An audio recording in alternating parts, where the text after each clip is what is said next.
जय हिंद। इस वीडियो में हम विनोबा भावे यूनिवर्सिटी के हिस्ट्री के कोर 5 के कुछ इम्पोर्टेंट क्वेश्चन का डिस्कशन करने वाले हैं। इस वीडियो में हम 4 क्वेश्चन डिस्कस करेंगे। पहला क्वेश्चन होगा राजपूतों की उत्पत्ति के विभिन्न सिद्धांत। दूसरा क्वेश्चन होगा गुर्जर प्रतिहार राजवंश की उत्पत्ति के सिद्धांत। तीसरा क्वेश्चन होगा गुर्जर प्रतिहारों की सत्ता के उत्थान एवं उन्नति के विभिन्न चरण। और लास्ट क्वेश्चन होगा तुर्कों के विरुद्ध राजपूतों की पराजय के कारण। तो पहला क्वेश्चन जो है राजपूतों की उत्पत्ति के संबंध में विभिन्न सिद्धांत।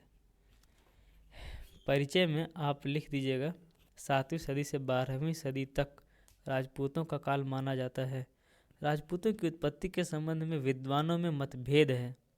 कर्नल जेम्स टॉड के अनुसार राजपूतों की उत्पत्ति विदेशियों से हुई है और यह खुद एक विदेशी इतिहासकार थे। इस प्रकार के कई इतिहासकारों ने अपने अपने राय दिए जो विवादास्पद हैं। परिचय में आप अपने मन से भी जो आपके मन में विचार आ रहे होंगे उनको भी लिख दीजिएगा। उसके बाद लिखिएगा राजपूतों की उत्पत्ति के सिद्धांत और उसमें पहला नंबर में दीजिएगा विदेशियों से उत्पत्ति।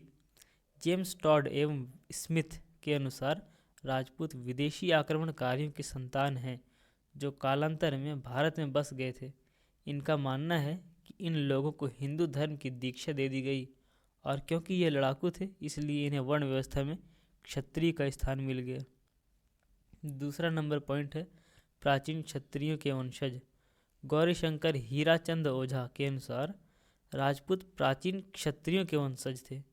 इनके अनुसार प्राचीन आर्यों की 2 मूल शाखाएं थीं, सूर्यवंश एवं चंद्रवंश, और बाद में यदुवंश भी इसमें जुड़ गया।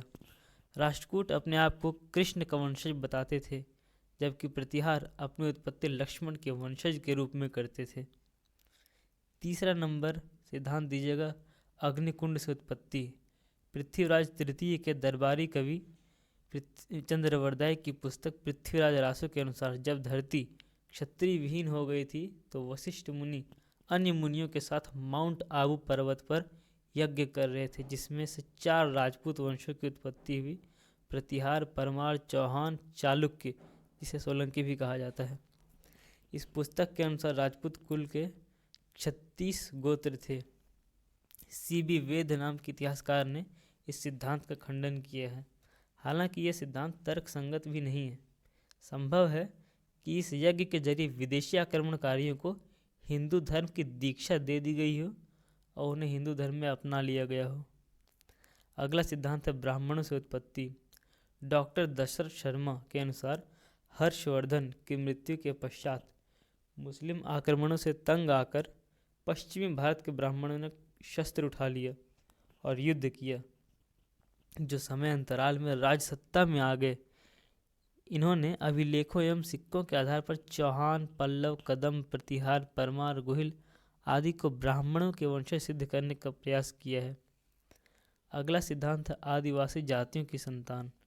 कुछ इतिहासकारों का मानना है कि आर्यों और भारत की आदिम जनजातियों के संपर्क में आने से कुछ जनजाति आर्य सभ्यता की ओर शिक्षित हुए और इसमें से कुछ ने बाद में राजसत्ता हासिल कर ली और राजपूत कहलाए। जैसे कि उदाहरण के तौर पर चंदेल राजपूतों का गोंडों और भारों से संबंध बताया जाता है, जबकि बुंदेल और राठौर को गढ़वाल का वंशज बताया जाता है। अगला सिद्धांत है मिश्रित उत्पत्ति। अधिकांश विद्वानों का मानना है कि विदेशी आक्रमणकारियों ने भारतीय मूल के लोगों से संबंध बनाए होंगे, जिनमें से कुछ ने बाद में राजसत्ता हासिल कर ली और शासक वर्ग में आ गए। इस तर्क को प्रबल माना जाता है क्योंकि ये राजपूतों को पूर्ण रूपेण विदेशी या भारतीय नहीं बताता बल्कि इनका मिश्रण बताता है। ये पहला क्वेश्चन का आंसर हो गया। इसमें आप अपने मन से कुछ पॉइंट को ऐड भी कर सकते हैं, जो आपके मन में विचार होगा उनको लिख दीजिएगा। अगला क्वेश्चन है गुर्जर प्रतिहार राजवंश की उत्पत्ति के विभिन्न सिद्धांत। तो इसमें गुर्जर प्रतिहार राजवंश का थोड़ा सा आप भूमिका पर लिख दीजिएगा परिचय के तौर पर कि गुर्जर प्रतिहार राजवंश भारतीय इतिहास में महत्वपूर्ण स्थान रखता है। कुछ इतिहासकार हर्षवर्धन के स्थान पर गुर्जर प्रतिहार राजवंश को प्राचीन भारत का अंतिम शक्तिशाली शासक वर्ग मानते हैं। इस वंश की स्थापना हरिश्चंद्र ने की थी, परंतु इसका वास्तविक संस्थापक नागभट्ट प्रथम को माना जाता है। इस वंश की उत्पत्ति के प्रमुख सिद्धांत निम्नलिखित हैं। पहला सिद्धांत है इसका विदेशी उत्पत्ति का सिद्धांत। इसमें जेम्स टॉड नाम का जो विद्वान है वो प्रतिहार को विदेशी मानता है। टॉड का मत है कि पृथ्वीराज रासो नामक पुस्तक में वर्णित यज्ञ के जरिए विदेशी आक्रमणकारियों के प्रमुख वर्ग को हिंदू धर्म की दीक्षा देकर हिंदू धर्म में सम्मिलित कर लिया गया, जिसमें से प्रमुख 4 वंश थे और इनमें से एक प्रतिहार वंश भी था। कुछ विद्वान ऐसा मानते हैं कि हुनों के साथ भारत में खजर जनजाति ने भी आक्रमण किया था, जिसके वंशज आगे चलकर गुर्जर प्रतिहार कहलाए। इसमें हालांकि कुछ लोग खंडन करते हैं कि गुर्जर और खज्जर शब्द मिलते जुलते हैं, इसलिए ये गुर्जर पहले खजर रहे होंगे, ऐसा भी आप लिख सकते हैं, लिख दीजिएगा। परंतु हुनों के साथ खजर जनजाति के भारत आक्रमण के साक्ष्य को लेकर वे शांत हो जाते हैं। डॉक्टर भंडारकर और त्रिपाठी ये दोनों विद्वान भी राजपूतों को विदेशी उत्पत्ति को स्वीकार करते हैं, परंतु अन्य भारतीय विद्वानों का मत है कि गुर्जर प्रतिहार प्राचीन भारतीय क्षत्रियों अथवा ब्राह्मणों की संतान हैं। अगला सिद्धांत है भारतीय उत्पत्ति का सिद्धांत। पंडित गौरीशंकर हीराचंद ओझा और C.B. वैद्य का मत है कि राजपूतों की उत्पत्ति भारतीय वंशों से हुई है। हालांकि वर्तमान समय में यह तर्क अकाट्य भी नहीं है। प्रतिहार स्वयं को लक्ष्मण का वंशज बताते थे। संभवतः वे स्वयं को लक्ष्मण का वंशज इसलिए बताते होंगे ताकि उनके प्रतिहार होने की व्याख्या हो सके, इससे उन्हें सामाजिक स्वीकृति मिल जाती। इसके अलावा आप इसमें लिख दीजिएगा कि कुछ सिद्धांत कुछ भारतीय इतिहासकार कहते हैं कि राजपूत भारत की आदिवासी जनजातियों आदिम जनजातियों की संतान रहे होंगे, जो आर्यों के संपर्क में आने के बाद राजसत्ता में आ गए और बाद में राजपूत कहलाए। जितना राजपूतों की उत्पत्ति के सिद्धांत हैं भारत का, उसमें से कुछ कुछ पॉइंट को ले करके आप इसमें भी लिख सकते हैं। अगला क्वेश्चन है गुर्जर प्रतिहारों की सत्ता के उत्थान एवं उन्नति के विभिन्न चरण। 6ठी शताब्दी के मध्य में हरिश्चंद्र ने राजपूताना में आधुनिक जोधपुर के निकट प्रतिहार वंश के राज्य की नींव डाली थी। बाद में इसके उत्तराधिकारियों ने जोधपुर, भड़ूच, नांदीपुर आदि स्थानों पर अपना प्रभुत्व स्थापित कर लिया। प्रतिहार वंश का वास्तविक संस्थापक नागभट्ट प्रथम को माना जाता है। बाद में इस वंश के अधिकारियों ने भारत में अपना साम्राज्य स्थापित कर लिया। इसमें से इसका जो विकास हुआ था, इसका उत्थान, उसके विभिन्न चरणों में सबसे प्रमुख योगदान इसके शासकों का था और उसके शासकों को हेडिंग दे करके आप लिखते चलिएगा। पहला शासक जो बहुत इम्पोर्टेंट था वो था वत्सराज। नागभट्ट प्रथम के बाद वत्सराज ने प्रतिहारों की प्रतिष्ठा बढ़ाई। उसने कन्नौज के राजा इंद्रायुध को पराजित करके मध्य प्रदेश में अपनी शक्ति का विस्तार किया, परंतु कन्नौज पर आधिपत्य को लेकर उसका संघर्ष पाल राजा धर्मपाल और राष्ट्रकूट राजा ध्रुव से हो गया। उसने धर्मपाल को पराजित किया, किंतु राष्ट्रकूट शासक ध्रुव के हाथों पराजित होकर उसे मरुभूमि में शरण लेने के लिए बाध्य होना पड़ा। ध्रुव से पराजित होने के बाद संभवतः वत्सराज का राज्य राजपूताना तक ही सीमित रह गया। अगला शासक नागभट्ट द्वितीय, हेडिंग दे के लिखिएगा। वत्सराज के बाद उसका पुत्र नागभट्ट द्वितीय 805 ईस्वी के लगभग गद्दी पर बैठा। वह बड़ा साहसी तथा महत्वाकांक्षी था।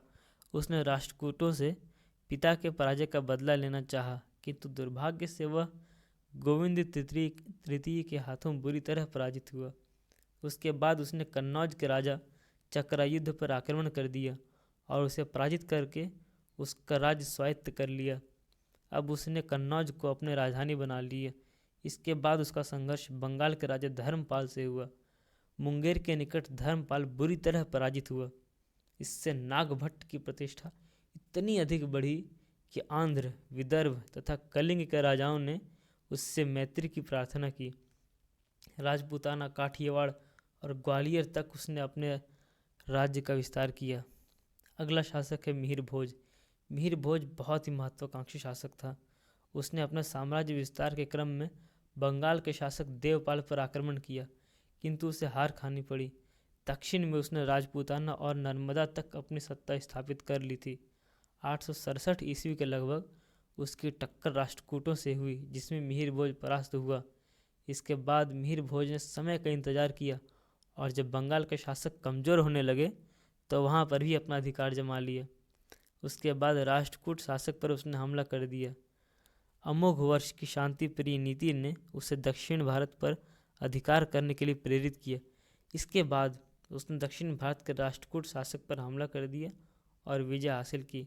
हालांकि बाद में एक दो युद्ध में मिहिर भोज हारा था और उससे मालवा का क्षेत्र चला गया था। अगला शासक है महिपाल। महिपाल के गद्दी पर बैठते ही उसे राष्ट्रकूटों के आक्रमण का सामना करना पड़ा। राष्ट्रकूट राजा इंद्र तृतीय ने कन्नौज तथा प्रयाग तक के प्रदेश को खूब लूटा। आक्रमण का लाभ उठाकर बंगाल के शासक ने भी अपने खोए हुए प्रदेशों को सोन नदी के पूर्वी तट तक स्वायत्त कर लिया। महिपाल ने इन आपत्तियों का धैर्यपूर्वक सामना किया और शीघ्र ही राज्य विस्तार में लग गया, किंतु महिपाल के शासनकाल के अंतिम वर्षों में राष्ट्रकूटों ने लगातार आक्रमण किया और कन्नौज तथा चित्रकूट पर अधिकार कर लिया। महिपाल राज्य के एक बड़े भाग पर अधिकार स्थापित करने में सफल हुआ। राष्ट्रकूटों ने बार बार आक्रमण करके प्रतिहारों की शक्ति क्षीण कर दी, जो बाद में प्रतिहारों के पतन का कारण बना। अब है हमें ये देखना कि गुर्जर प्रतिहार शासन का महत्व क्या था।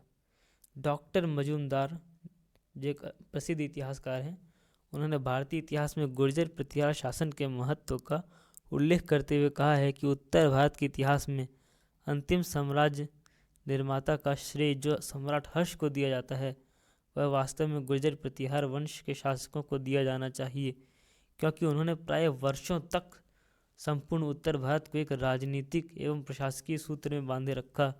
केवल मौर्य साम्राज्य प्रतिहार साम्राज्य से बड़ा था, किंतु मौर्य साम्राज्य की शासन अवधि प्रतिहार की तुलना में कम थी। प्रतिहार शासकों ने वर्षों तक भारत को विदेशी आक्रमणों से बचाए रखा। इसमें आप अगला पॉइंट ऐड कर सकते हैं, ऐड कर दीजिएगा कि गुर्जर प्रतिहार राजवंश ने भारत में उत्तर पश्चिमी सीमा से जो होने वाले मुस्लिम आक्रमण थे, उससे भारत को 7वीं शताब्दी से 12वीं शताब्दी तक बचाए रखा। तब तक वो लड़ते रहे और भारत को सुरक्षित रखा था। इसके अलावा उन्होंने भारत के कला के विकास में, संस्कृति के विकास में बहुत बड़ा योगदान दिया था। एक अच्छा प्रशासकीय ढांचा उन्होंने प्रदान किया था। ये सारे उनके देन थे गुर्जर प्रतिहार शासन का। नेक्स्ट क्वेश्चन है तुर्कों के विरुद्ध राजपूतों की पराजय के कारण। जो कि वीडियो बहुत लंबा हो चुका है, इसलिए इसको हम पॉइंट में ही बता दे रहे हैं, आप इसको लिख लीजिएगा। पहला 4 कारण थे कि तुर्कों के विरुद्ध राजपूत क्यों पराजित हुए थे।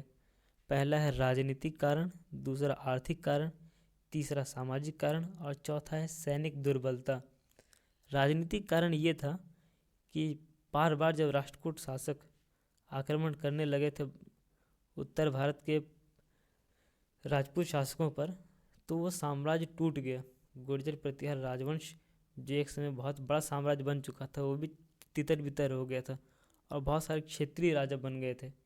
कोई भी एक उस समय बहुत बड़ा सम्राट बन के नहीं रह पाया था जो अकेले सामना करता तुर्की आक्रमणों का। ये एक बहुत बड़ा कारण था जिस वजह से वो पराजित हुए थे। दूसरा कारण था आर्थिक कारण।